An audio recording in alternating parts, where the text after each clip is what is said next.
This thing of small, unviable political parties is not sustainable for the future of black people in South Africa. It's not sustainable at all.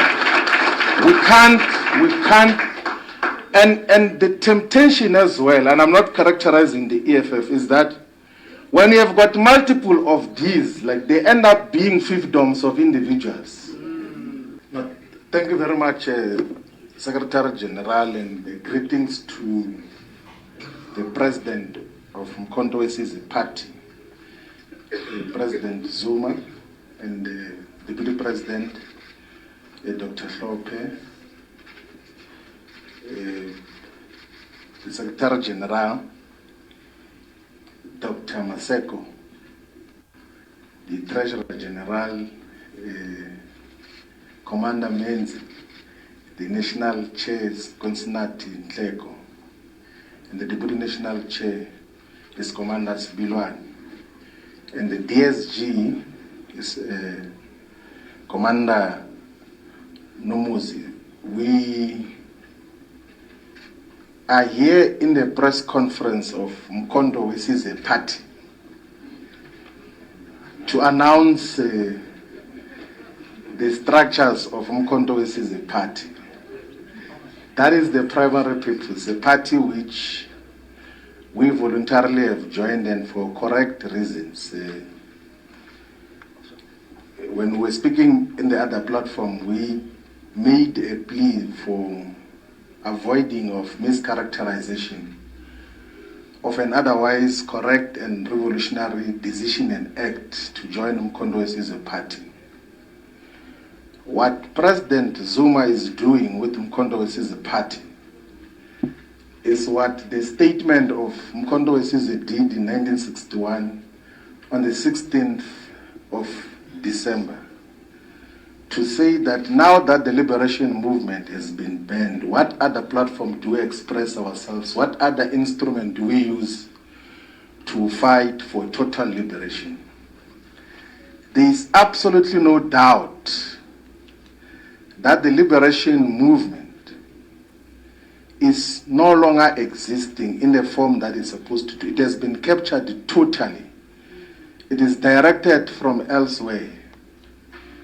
And then this is a platform. And what is unique about Mkhonto Wesizwe Party, and it's a purposeful, foundational approach and principle, is to assemble people who can govern society to come and govern society in South Africa. It's not wishful thinking to say that we've got these ideas of what we're going to do. Is to assemble the best of the best. So if you were to check even with the people that have been identified now, the first consignment that is going to the National Assembly, if you go to check their track record objectively and not bled by these nonsense of right-wing media platforms, you will accept that the contributions that Brian Molefe did in the public investment corporations, in Transnet, in Eskom, you will appreciate the contributions that Esiabonga Gama did and contributed in Transnet. Stable organizations. Whatever can be said, even with the former SARS commissioner, there have been a lot of things which were misled about for a very long time, that everyone else who is not a puppet of the establishment is enemy of the people. That is not the case. And people will think that I'm saying this because I'm on this platform now only. You can check the public statements and writings and articles and even interviews that we did when we came to the realization that for a very long time we're misled in terms of our characterization of society. They said there's capture because they were no longer in control of key state institutions. The white capitalist establishment was no longer in control, and then they said there's a crisis.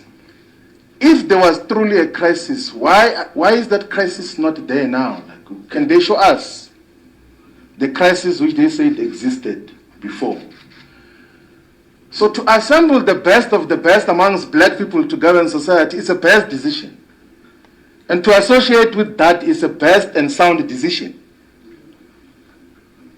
People who can govern, like it's as simple as that. Like, if you say that who amongst ourselves is the best, and then you say, let's assemble those who can demonstrate that they have got capacity to run otherwise very complex and huge institutions, who are not going to collaborate with the establishment and switch on electricity on and off and say it's load shedding because there's a crisis of this and that. People who are genuine and real and have never done anything wrong, and of course will be criminalized for one reason or another. I agree that we should unite all the progressive forces into common agenda, because this thing of small unviable political parties is not sustainable for the future of black people in South Africa. It's not sustainable at all. We can't, and the temptation as well, and I'm not characterizing the EFF, is that when you have got multiple of these, like they end up being fiefdoms of individuals. IFP, UDM kind of arrangement, what is it to achieve with that? When all of us can set aside our very strong egos and say, I don't have to be a member of parliament, I don't have to be a deputy president. I can come and be led by a collective, like, and be subjected to a collective and be asked to go and organize branches of MKP from scratch and not be a member at the high level. That is the principle that we're dealing with. And that is what we're here for, in terms of, and so that there's not even confusion. By the way, we spoke about the unification of all progressive parties with President Zuma last year, October, before the official announcement of Mkondo Wesizwe Party. And I was amongst those that said that let us go and contest elections as separate political parties. We'll contest each other on the ground, but we'll come back to talk about what do we do moving forward. So the attempt for unification is not just an opportunistic one because there were electoral declines of the EFF and all of those things. It's a genuine political discussion, which all South Africans must enter into, those who are in favor of the revolution. Because revolution is the content of what we're standing for. It's not just, no, if it's me, you are betraying me. You know, some people will say, you are betraying me. Where does that enter? And you don't even once suggest that I'm betraying the revolution. I'll never betray the revolution. Because we're not in the business of trying to please each other's egos here. We're in the business of building a revolutionary movement that is going to emancipate the black majority and Africans in particular, and we're unapologetic about that. That is what we stand for. And President Zuma, when he was inducting all of us yesterday, he says that we might be friends, or we might think we're friends, but friendship won't apply here. If you do not do these things right, you're going to be taken care of appropriately. Some people were asking me that what is going to happen, because in MKP leadership changes every week and all of those things. What if they change? I say, like, if I'm removed as national organizer, I'm going to be a member. And if I'm removed as a member, I'm going to be a volunteer and put posters even without the approval of the leadership. I'm not here for opportunistic purposes. And that is what we are all about.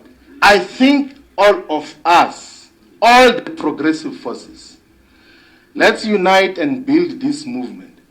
There is no dictatorship, there is political discussions. In all the times that we have got to interact with President Zuma, he has the patience to have political and ideological discussions to persuade people about how do we move forward. He does not stand to subjectively gain anything out of that. It's not like he's subjectively going to gain anything out of it. He had said that let's unite all the progressive forces so that we can build a solid movement that will take us forward. Otherwise, the other things that are said are not worth responding to. We're going to go to the ground. Let's coexist, all of us, and then let's persuade each other. Let's build the MKP as a party which is going to take over government of South Africa. Thank you very much. That was Floyd Shivhambu, his first speech at the MK gathering. Please don't forget to subscribe, like, share, leave your comment. Cheers.